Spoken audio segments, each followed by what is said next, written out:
ക്രൂശിത രക്ഷക വിമോചന. ഈശോമിശിഹായ്ക്ക് സ്തുതിയായിരിക്കട്ടെ. ദൈവസ്നേഹം, ദൈവത്തോടുള്ള സ്നേഹം, ആ സ്നേഹം നമ്മൾ അനുഭവിക്കുമ്പോൾ ആ സ്നേഹം നമ്മുടെ ജീവിതത്തിൽ ചില പ്രവർത്തികൾക്കായി നമ്മെ നിർബന്ധിക്കും. നമ്മുടെ പ്രശ്നം എന്നറിയാവോ? ഈ സ്നേഹം നമ്മളിൽ കിട്ടിയുമ്പോൾ, ഈ സ്നേഹം നമ്മൾ നിർബന്ധിക്കുമ്പോൾ ചില പ്രവർത്തികൾക്കായിട്ട് നമ്മൾ അതിനങ്ങോട്ട് അടിച്ചമർത്തുക. ഇത്രയും മതി എന്ന് പറഞ്ഞ് നമ്മൾ പരിധിയും പരിമിതിയും ഈ സ്നേഹത്തിന് കൽപ്പിക്കുക. ഇത് പോരാ. കർത്താവിൻ്റെ സ്നേഹത്തിന് പരിധി കൽപ്പിക്കരുത്. ക്രൂശിതന്റെ പിന്നാലെ പോകുമ്പോൾ നമുക്ക് വേണ്ടി ക്രൂശിൽ മരിച്ച ദൈവത്തിൻ്റെ സ്നേഹത്തിന് നമുക്ക് എങ്ങനെ പരിധിയും പരിമിതിയും കൽപ്പിക്കാൻ പറ്റും? പരിധികളില്ലാതെ, പരിമിതികളില്ലാതെ നമ്മെ സ്നേഹിച്ചവനല്ലേ ഈശോ. ആ സ്നേഹം നമ്മുടെ ഹൃദയത്തിൽ നമുക്ക് കിട്ടുമ്പോൾ, ശ്രദ്ധിച്ചു കേട്ടോ, സ്നേഹത്തിൻ്റെ ചില പ്രവർത്തികളിലേക്ക് നമ്മൾ അറിയാതെ പരിശുദ്ധാത്മാവ് നമ്മളെ നടത്തും. അതിന് ഒറ്റ വാക്കി വിളിക്കുന്ന പേരാണ് സുവിശേഷ വേല. ഞാൻ അനുഭവിച്ചു കൊണ്ടിരിക്കുന്ന, സ്വീകരിക്കുന്ന പരിശുദ്ധ കുർബാനയുടെ കൂദാശകളിലൂടെ ഒക്കെ, വചന ശുശ്രൂഷകളിലൂടെ, ആരാധനകളിലൂടെ എല്ലാം സ്വീകരിച്ചു കൊണ്ടിരിക്കുന്ന തമ്പുരാന്റെ പരിധികളില്ലാത്ത സ്നേഹത്തിന് എന്താണ് ഞാൻ എൻ്റെ ജീവിതം കൊണ്ട് കൊടുത്ത പ്രത്യുത്തരം? അതാണ് ഇവാഞ്ചലൈസേഷൻ. ദാറ്റ് ഈസ് കോൾഡ് സുവിശേഷ വേല. മരണക്കടക്കെ കടക്കുമ്പോഴും അവസാന ശ്വാസത്തിലും മരണത്തിന് ഏതാനും ദിവസങ്ങളേ ഉള്ളൂ എന്ന് ഡോക്ടർ വിധി എഴുതുമ്പോഴും ആ ജീവിതത്തിൻ്റെ അനുഭവങ്ങളിൽ നടക്കുമ്പോഴും തമ്പുരാനെ, നിന്റെ സ്നേഹത്തിന് ഈ അനുഭവത്തിലും ഈ അവസ്ഥയിലും അവസാനം വരെ പ്രത്യുത്തരം കൊടുക്കാൻ ദൈവം എന്നെ സഹായിക്കണമേ എന്ന് പറഞ്ഞ് ആ ജീവിതത്തിൻ്റെ അവസാന നിമിഷങ്ങൾ ദൈവസ്നേഹം എന്നിലുണ്ടെന്നും ആ സ്നേഹം എൻ്റെ ജീവിതം കൊണ്ട് ഞാൻ പ്രകടമാക്കുന്നുവെന്നും വിളിച്ചു പറയുന്ന സുവിശേഷ പ്രഘോഷണമായി എൻ്റെയും നിങ്ങളുടെയും ജീവിതം മാറണമെന്ന് തമ്പുരാൻ ആഗ്രഹിക്കുന്നു. കർത്താവിനോടൊരു സ്നേഹത്തെ പ്രതി ഇന്ന് നീ എന്ത് ചെയ്തു? രാവിലെ എഴുന്നേറ്റു, ഭക്ഷണം കഴിച്ചു, നിന്റെ കാര്യങ്ങളിലൊക്കെ വ്യാപരിച്ചു, നിന്റെ നിയോഗങ്ങൾക്ക് വേണ്ടി പ്രാർത്ഥിച്ചു. അതിനപ്പുറം യേശുവിൻ്റെ സ്നേഹം നീ അനുഭവിക്കുമ്പോൾ, അനുഭവിക്കാൻ സ്വർഗം നിനക്ക് കനിഞ്ഞു നൽകിയ സ്നേഹത്തിന് ഇന്ന് നിന്റെ പ്രവർത്തികളിൽ, നിന്റെ വാക്കുകളിൽ, നിന്റെ സംസാരത്തിൽ, നിന്റെ നോട്ടത്തിൽ, നിന്റെ ജീവിതത്തിൻ്റെ ഓരോ ജീവിതത്തിൻ്റെ നിമിഷങ്ങളിലും എങ്ങനെ ഈ സ്നേഹത്തിന് പ്രത്യുത്തരം നൽകി? ഈ ലോക ജീവിതത്തിൽ മക്കളെ, എനിക്ക് നിനക്കും കിട്ടിയ ദൈവത്തിൽ ലഭിച്ച ഏറ്റവും വലിയ സമ്മാനം എന്താണെന്ന് വെച്ചാൽ ഒറ്റ വാക്കി പറഞ്ഞോളം, that is my Jesus Christ. അതെൻ്റെ ഈശോയാണ്, അതെൻ്റെ ഈശോയാണ്. ഇത് പറയാൻ നമുക്ക് പറ്റണം. അതാണ് സുവിശേഷ വേല എന്ന് പറയുന്നത്. എനിക്ക് കിട്ടിയ സൗജന്യ സമ്മാനമായ യേശുവിനെ, ഞാൻ അനുഭവിച്ച, ഞാൻ അറിഞ്ഞ, ഞാൻ സ്വന്തമാക്കിയ സ്നേഹത്തെ സൗജന്യമായിട്ട് ഞാൻ സ്നേഹിക്കുന്നവർക്ക് എനിക്ക് കൊടുക്കാതിരിക്കാൻ പറ്റുമോ? കാരണം എനിക്ക് കിട്ടിയ ഏറ്റവും വലിയ സമ്മാനമാണത്. ഞാൻ ഇതുപോലെ സ്നേഹിക്കുന്ന, ഒത്തിരി സ്നേഹിക്കുന്ന ഒരു വ്യക്തിക്ക് എനിക്ക് കൊടുക്കാൻ പറ്റുന്നത് ഇതിലും കുറഞ്ഞ വലിയ സമ്മാനം ഇല്ലല്ലോ. അതിനേക്കാളും വലിയ സമ്മാനം ഇന്ന് വരെ ഈ ലോകത്തിൽ ആരും കണ്ടുപിടിച്ചിട്ടില്ല, കണ്ടുപിടിക്കാൻ പറ്റില്ല, കാരണം തരാനും പറ്റില്ല. ഇത് സ്വർഗം നേരിട്ട് തന്ന സമ്മാനമാണ് ഈശോ. ഈശോയെ കൊടുക്കാൻ ഒരുവന്റെ സ്നേഹം ഒരുവനെ നിർബന്ധിക്കുന്നതാണ് സുവിശേഷ വേല. ഓരോ ദിവസവും പ്രഭാതത്തിൽ നീ എഴുന്നേൽക്കുമ്പോൾ അന്ന് പ്രാർത്ഥിക്കേണ്ട പ്രാർത്ഥന എന്താണെന്നറിയോ? തമ്പുരാനെ, ഈശോയെ, ഇന്നൊരു 3 പേർക്കെങ്കിലും, ഇന്നൊരു 5 പേർക്കെങ്കിലും നിന്റെ സ്നേഹം പകരാൻ, നിന്റെ സ്നേഹം പങ്കുവെക്കാൻ, നിന്നെ കൊടുക്കാനുള്ള കരുത്ത് എനിക്ക് തരണമേ. ഈ സ്നേഹത്തിന്റെ സുവിശേഷത്തിന് മക്കളെ, അത് കേൾക്കുമ്പോൾ തന്നെ അതിലൊരു ജീവനുണ്ട്. കാരണം യേശുവിനെയാണ് പ്രഘോഷിക്കുന്നത്. യേശുവാണ് ജീവന്റെ ഉറവിടം, യേശുവാണ് ജീവന്റെ നാഥൻ. അപ്പോൾ യേശുവിനെ കുറിച്ച് പറയുമ്പോൾ തന്നെ മക്കളെ, അത് പ്രത്യേകിച്ച് വേറെ അഡ്വർടൈസിങ്ങിന്റെ ഒന്നും ആവശ്യമില്ല.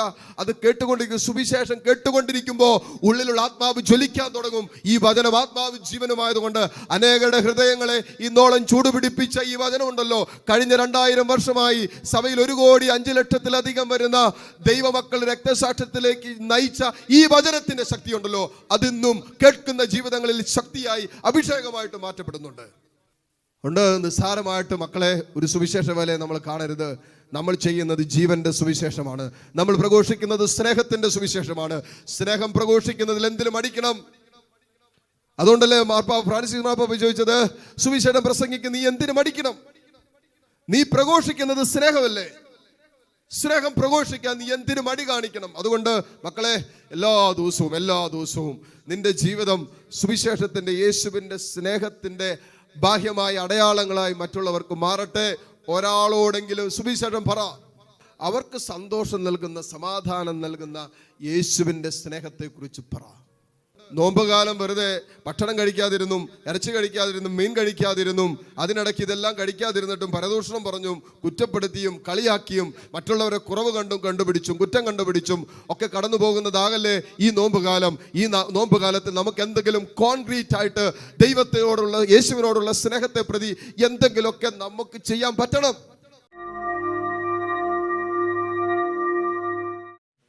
ഈ ദിവ്യകാരുണ്യത്തിൽ എഴുന്നള്ളിയിരിക്കുന്ന ഈശോയെ കാണാം. മക്കളെ, ഇതാ ദൈവത്തിന്റെ വചനം മാംസം ധരിച്ചവൻ ഈ അൾത്താരയിൽ. ദൈവത്തിന്റെ സ്വരം മാംസം ധരിച്ച് ഈ അൾത്താരയിൽ അപ്പമായി എഴുന്നള്ളിയിരിക്കുന്ന നിമിഷം കണ്ണു തുറന്ന് തമ്പുരാനെ കണ്ട് വിശ്വാസത്തോടെ, വലിയ സ്നേഹത്തോടെ ഈശോയെ ആരാധിച്ചുകൊണ്ട് നമുക്ക് പ്രാർത്ഥിക്കാം. പരിശുദ്ധ പരമ ദിവ്യകാരുണ്യ നാഥനായ ഈശോയ്ക്ക് എന്നേരവും ആരാധനയും സ്തുതിയും പുകഴ്ചയും ഉണ്ടായിരിക്കട്ടെ. വളരെ ശാന്തമായി കരങ്ങൾ രണ്ടും മാറോട് ചേർത്ത് പിടിച്ചുകൊണ്ട് ഹൃദയം കൊണ്ട് കർത്താവിനെ സ്തുതിച്ചുകൊണ്ടിരിക്കുക. ഉള്ളിലൊരാഗ്രഹം എടുത്ത്, തമ്പുരാനെ, എനിക്ക് നിന്റെ സ്വരം കേൾക്കാൻ പറ്റണം. ഈശോ, എനിക്ക് നിന്റെ സ്വരം കേൾക്കാൻ പറ്റണം. അതെങ്ങനെയാണേലും കുഴപ്പമില്ല, എനിക്ക് നിന്റെ സ്വരം, ഓരോ നിമിഷവും നിന്റെ സ്വരം എനിക്ക് കേൾക്കാൻ പറ്റണം. നിരന്തരം വചനത്തിലൂടെ ദൈവം നമ്മളോട് സംസാരിക്കുന്നുണ്ടെന്നേ. നീ ആകുലപ്പെട്ടിരിക്കുമ്പോ തമ്പുരാൻ പറയും, മകളെ, മകനെ, നീ എന്തിനാകുലപ്പെടുന്നു? ആകുലപ്പെടുന്നത് കൊണ്ട് നിന്റെ ആയുസ്സിന്റെ ദൈർഘ്യം ഒരു മുഴമെങ്കിലും കൂട്ടാനോ കുറയ്ക്കാനോ നിനക്ക് പറ്റുമോ? പിന്നെ എന്തിന് നീ ആകുലപ്പെടണം? ചുടുകാറ്റടിക്കുമ്പോ വാടിപ്പോകുന്നതല്ലേ ഈ ജീവിതമെന്ന് കർത്താവ് പറയുന്നില്ലേ?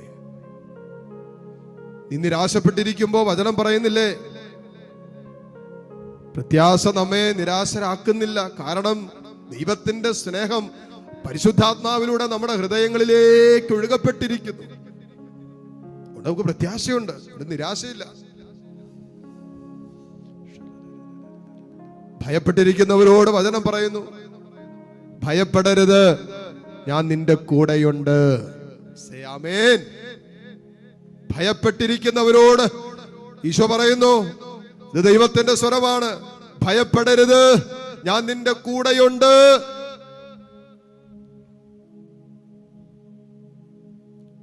ജീവിതത്തിന്റെ മേൽ, ജീവിത നൗകയുടെ മേൽ കൊടുങ്കാറ്റടിക്കുമ്പോ, ജീവിത നൗക ഇങ്ങനെ ഇങ്ങനെ ആടിയുലയുമ്പോ അമരത്ത് കടന്നുറങ്ങുന്ന കർത്താവ് എഴുന്നേറ്റിട്ട് പറയും, കാറ്റേ, കടലേ, ശാന്തമാകുക. വിശ്വസിക്ക്. നിന്റെ ജീവിതത്തിന്റെ നൗകയുടെ മേൽ ആഞ്ഞടിക്കുന്ന കൊടുങ്കാറ്റിനെ ശാന്തമാക്കാൻ കഴിവുള്ളവനാണ് നിന്റെ ദൈവം എന്ന് വിശ്വസിക്ക്. അവന്റെ വചനത്തിന് അത് പറ്റും.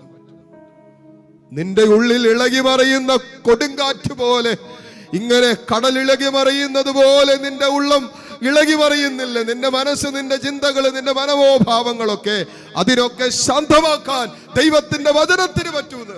ശാന്തമാകുക, ഞാൻ ദൈവമാണെന്ന് അറിയുക. ശാന്തമാകട്ടെ നിന്റെ ഹൃദയം, ശാന്തമാകട്ടെ നിന്റെ മനസ്സ്, ശാന്തമാകട്ടെ. എന്തെല്ലാം കാര്യങ്ങളെ കുറിച്ചാണ് നിന്റെ മനസ്സ് അസ്വസ്ഥപ്പെട്ടിരിക്കുന്നത്? എന്തെല്ലാം കാര്യങ്ങളാണ് നിന്റെ ഹൃദയത്തെ ഭാരപ്പെടുത്തുന്നത്? എന്തെല്ലാം വിഷയങ്ങളാണ് നിന്റെ ചിന്തകളെ ഇങ്ങനെ പിച്ചി ചീന്തിക്കൊണ്ടിരിക്കുന്നത്? ശാന്തമാകുക. ഹൃദയത്തിന്റെ ശാന്തതയിലാണ് ദൈവത്തിന്റെ സ്വരം കേൾക്കാം. ഹൃദയത്തിൽ ഒരു ശാന്തതയുണ്ടാകട്ടെ. പ്രാർത്ഥിക്കുക. ഹൃദയത്തിൽ ആ ശാന്തതയെടുത്ത് എല്ലാ അസ്വസ്ഥതകളെയും കർത്താവിന് കൊടുത്തിട്ട് ഹൃദയത്തെ ഒന്ന് ശാന്തമാക്കിയിട്ട് ഹൃദയം കൊണ്ട് ദൈവത്തെ ഒന്ന് സ്തുതിച്ച് ഹൃദയം കൊണ്ട് ദൈവത്തെ ഒന്ന് ആരാധിച്ച് അപ്പോൾ ദൈവം നിന്നോട് സംസാരിക്കും. ദൈവം നിന്നോട് സംസാരിക്കും. ദൈവത്തിൻ്റെ സ്വരം നിനക്ക് കേൾക്കാൻ പറ്റുന്ന ഹൃദയത്തിൻ്റെ ശാന്തത നിന്നിൽ നിറയുമ്പോൾ ദൈവത്തിൻ്റെ സ്വരം നിന്റെ കാതുകളിൽ നിനക്ക് കേൾക്കാൻ പറ്റും.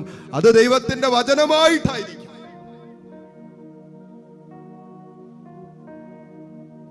നമ്മളെ വഴി നടത്താൻ ജീവനുള്ളൊരു ദൈവം നമ്മുടെ കൂടെയുണ്ട്. ആ കർത്താവ് നമ്മളെ ആശീർവദിക്കുമ്പോൾ മോളെ മോനെ നിന്റെ ജീവിതത്തിൻ്റെ സർവ മേഖലകളിലേക്കും തമ്പുരാൻ്റെ സ്നേഹം ഒഴുകിയിറങ്ങും. ആ വിശ്വാസത്തോടെ തുറന്ന കരങ്ങളുമായി ദൈവസന്നിധിയിലേക്ക് നീട്ടിപ്പിടിച്ച് കണ്ണു തുറന്ന് കർത്താവിനെ കണ്ട് സ്തുതിച്ച് പ്രാർത്ഥിച്ചുകൊണ്ട് ഈശോയുടെ ആശീർവാദം സ്വീകരിക്കുന്നു. പരിശുദ്ധ പരമമാ ദിവ്യകാരുണ്യമേ